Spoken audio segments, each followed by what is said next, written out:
In a world full of mystery, the single most compelling riddle that puzzles us is the creation of our universe. Its beginnings have been pondered by humankind for millennia, and it continues to beckon and call, for it is woven into the very fabric of our being.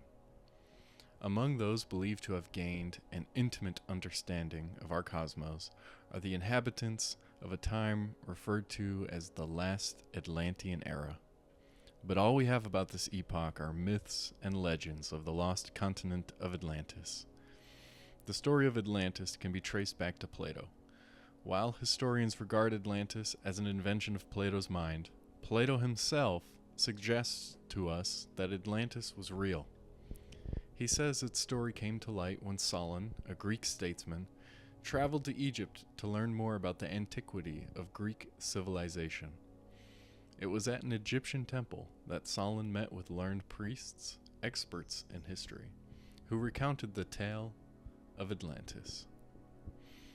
Ancient Egypt, considered by some to be the legacy of an Atlantean era, marked the end of a cycle of human development. A cycle dominated with such a keen awareness of life that archaeologists and historians classified it as one of history's most developed and outstanding civilizations. Its sophistication was profound and undeniable, and would influence cultures for centuries to come.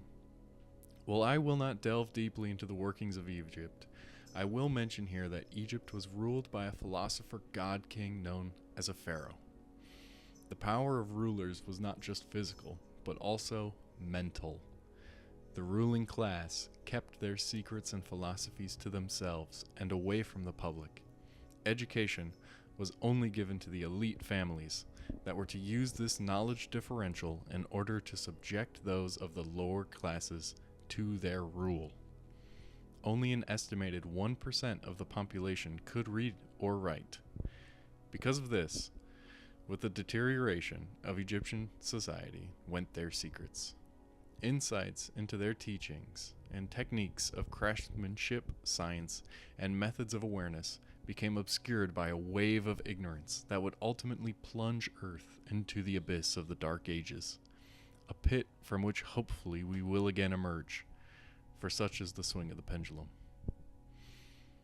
The Egyptians and Greeks, who sought to understand esoteric, realized that all outward manifestations of the universe were under the influence of an ultimate guiding intelligence from which the elemental forces follow. The moment our universe was born, fundamental laws of nature began guiding and shaping the cosmos. These natural laws constantly make their presence known as the universe dances through gyrations of progression and evolution. These natural laws in our universe are mostly taken for granted. We are taught of gravity and Ohm's law of electrical behavior and are content to leave them at that.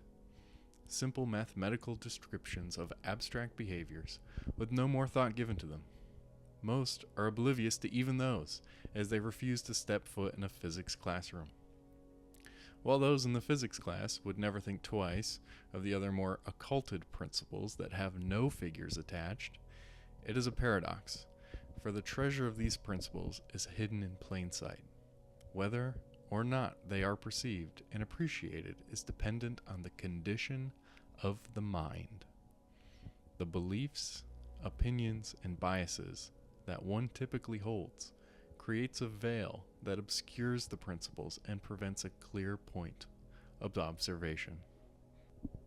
Recognizing the principles requires one to be open and capable of consideration, to drop judgments, at least temporarily, so that one may reach beyond the limiting construct that all too often envelops and imprisons the human mind.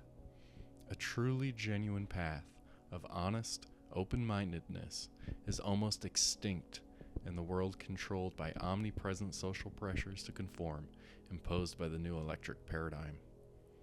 The path of truth and vast knowledge is not only a path less traveled, it is a path almost completely lost to overgrowth, with pitfalls laid by psyops to trick the would-be followers of truth back into dogmatic systems of false reality, such as flat earth and Tartarian mud floods. Regardless, There will always be a few who attempt to diligently walk the path and broaden their perspectives while weeding out logical inconsistencies. For those chosen few, I salute you. Cheers, and offer you more pearls of wisdom to add to your collection and more topics to delve into. The legend of the origins of the Hermetic tradition begin in the land of Kem. From old Egypt comes the fundamental esoteric and occult teachings which have so strongly influenced the philosophies of all the races, nations, and peoples. Egypt, the home of the pyramids and the Sphinx, was the birthplace of the hidden wisdom and mystic teachings. From her secret doctrine, all nations have borrowed. India, Persia, China, Japan, Assyria, ancient Greece and Rome, and others partook liberally at the feast of knowledge which the Hierophants and the masters of the land of Isis so freely provided for those who came prepared to partake of the great store of occult and mystic lore which the masterminds of that ancient land had gathered together. In Egypt dwell the great adepts and masters who have never been surpassed and who seldom have been equaled. From this land, many have traveled, eager to pass on the wisdom for those who are ready to receive the same. All students of the occult recognize the debt they owe to these vulnerable masters of that ancient land. Among those great masters of ancient Egypt, there once dwelt one of whom masters hailed as the Master of Masters. This man, if man indeed he was, dwelt in Egypt in the earliest days. He was known as Hermes Trismegistus. He was the father of occult wisdom, the founder of astrology, the discoverer of alchemy. The details of his life story are lost to history, owing to the lapse of the years, though several of the ancient countries disputed with each other in their claims to the honor of having furnished his birthplace, and this thousands of years ago. The date of his sojourn in Egypt and his last incarnation on this plane is not now known, but it has been fixed at the early days of the oldest dynasties of Egypt, long before the days of Moses. The best authorities regard him as a contemporary of Abraham, and some of the Jewish traditions go so far as to claim that Abraham acquired a portion of his mystic knowledge from Hermes himself. As the years rolled by after his passing from this plane of life, tradition recording that he lived 300 years in the flesh, the Egyptians deified Hermes and made him one of their gods under the name of Thoth. Years after, the people of ancient Greece also made him one of their many gods, calling him Hermes, the god of wisdom. The Egyptians revered his memory for many centuries, some say tens of centuries, calling him the scribe of the gods and bestowing upon him distinctively his ancient title Trismegistus, which means the thrice great, or the greatest great, or the thrice blessed. Even to this day, we use the term hermetic in a sense of secret or sealed so that nothing can escape. The followers of Hermes always observed the principle of secrecy in their teachings, even up to the present day. The Hermetic teachings are to be found in all lands, among all religions, but never identified with any particular country, nor with any particular religious sect. This is because of the warning of the ancient teachers against allowing the secret doctrine to become crystallized into a creed. The wisdom of this caution is apparent to all students of history. The ancient occultism in India and Persia degenerated and was largely lost, owing to the fact that the teachers became priests, and so mixed theology with the philosophy. The result being that the occultism of India and Persia has been gradually lost amidst the mass of religious superstition, cults, creeds, and, quote, gods. So it was with ancient Greece and Rome. So it was with the Hermetic teachings of the Gnostics and the early Christians, which were lost at the time of Constantine, whose iron hand smothered philosophy with the blanket of theology, losing the Christian church that which it was its very essence and spirit, causing it to grope throughout several centuries before it found the way back to its ancient faith. The indications apparent to all careful observers in this 20th century being that the church is now struggling to get back to its ancient mystic teachings. But there were always a few faithful souls who kept alive the flame, tending it carefully, and not allowing its light to become extinguished. Thanks to these staunch hearts and fearless minds, we have the truth still with us. Unfortunately, it is not traditionally found in books to any great extent. It has been passed from master to student, from initiate to hierophant, from lip to ear. When it was written down at all, it was veiled in terms of alchemy and astrology, so that only with those possessing the key could read it. This was made necessary in order to avoid the persecutions of the theologians of the Middle Ages, who fought the secret doctrine with fire and sword, with stake and giblet and cross. Even now, in the modern era, there are only a few books that can be found on Hermeticism, even though it is referenced in countless occult phases and traditions. Yet the Hermetic philosophy is the only master key which will open all the doors of the occult teachings. One might read of the Hermetic philosophy in works such as Corpus Hermeticum or the Kybalion. These teachings of axioms and principles constitute the basic principles of, quote, the art of Hermetic alchemy, unquote, which, contrary to the general belief, dealt in the mastery of the mental forces rather than the material elements. Its goal was to transmute one kind of mental vibration into others, not to literally change lead into gold. This concept of the philosopher's stone is a thinly veiled allegory for raising the base consciousness of man into the golden state of so-called Christ consciousness from the pits of Heilig materialism. The current student of comparative religions will be able to perceive the influence of the Hermetic teachings in every religion worthy of name, living or dead. There is always a certain correspondence in spite of the contradictory features, and the Hermetic teachings act as the great reconciler. These few initiates across the world have kept the sacred flame of Hermetic teachings alive and have always been willing to use their lamps to relight the lesser lamps of the outside world. The light of truth tends to grow dim and clouded with time, either by reason of neglect or by foreign material clogging the wick.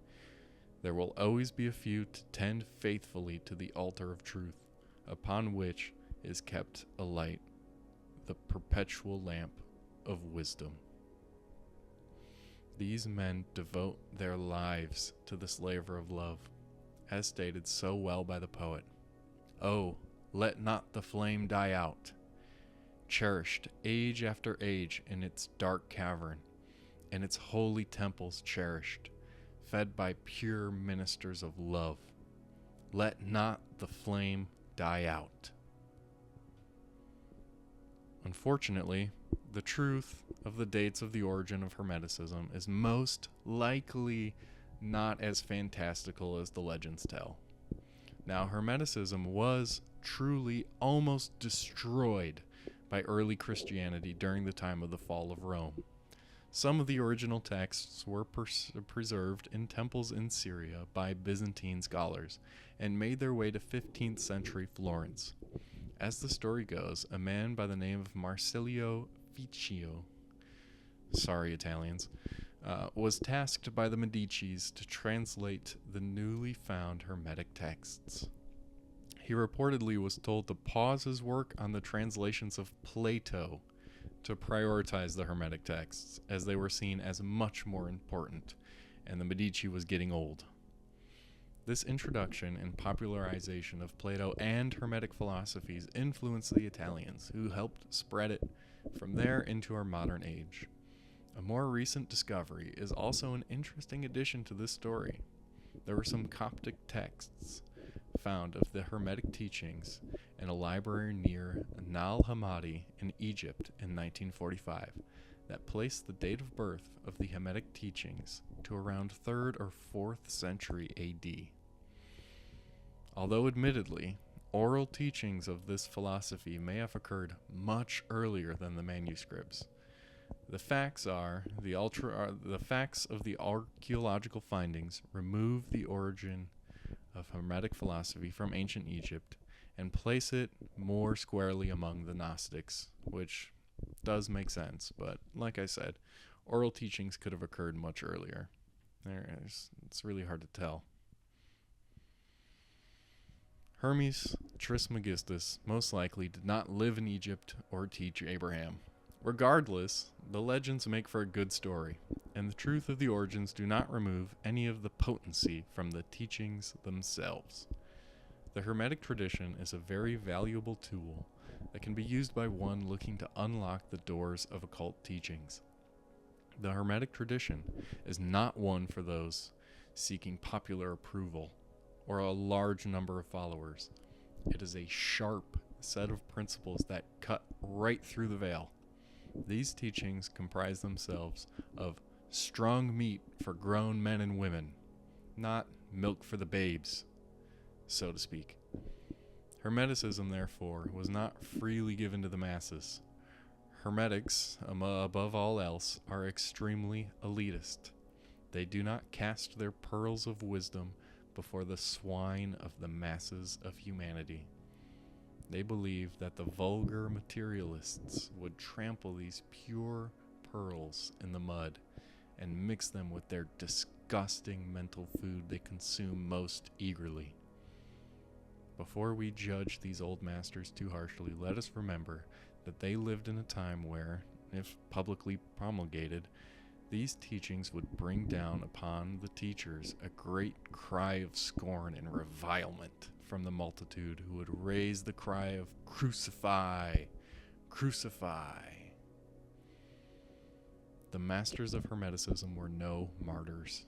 Instead, they sat silently aside with a pitying smile on closed lips, while the heathen raged noisily about them.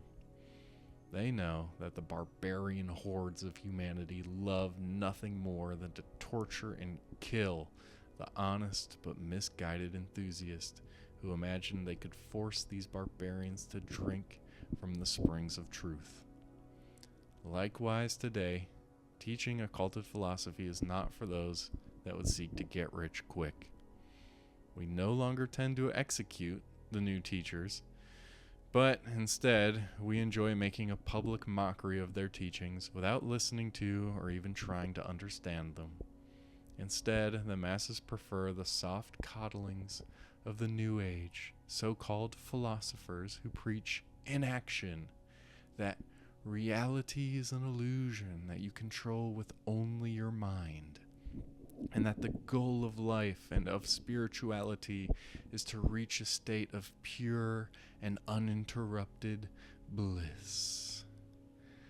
They teach that one should never get mad or take action, as this would feed the negative and make it worse. Instead, relax, ignore it all, and simply visualize to manifest. We must reject this mental childishness. We must accept the challenges of life and face them as strong and developed beings armed with the truth. If this introduction sparks your interest, stay and learn the principles of Hermeticism and apply them for yourself. As a true student, you will be able to work out and apply the principles in all aspects of your life. If not a true student, do please try to make yourself into one. It is not an impossible feat, for I too was once a beast of the field, and that's no lie. Hermeticism is my favorite because of my blue-collar background. I like its directness, and maybe you will too. Although, a word of warning to those who would refuse the pearls of wisdom. To live like a beast is to die like a beast. And if you do not strive to develop, these teachings will be nothing to you but words, words, words. As the ancient ones say, when the ears of the student are ready to hear, then cometh the lips to fill them with wisdom.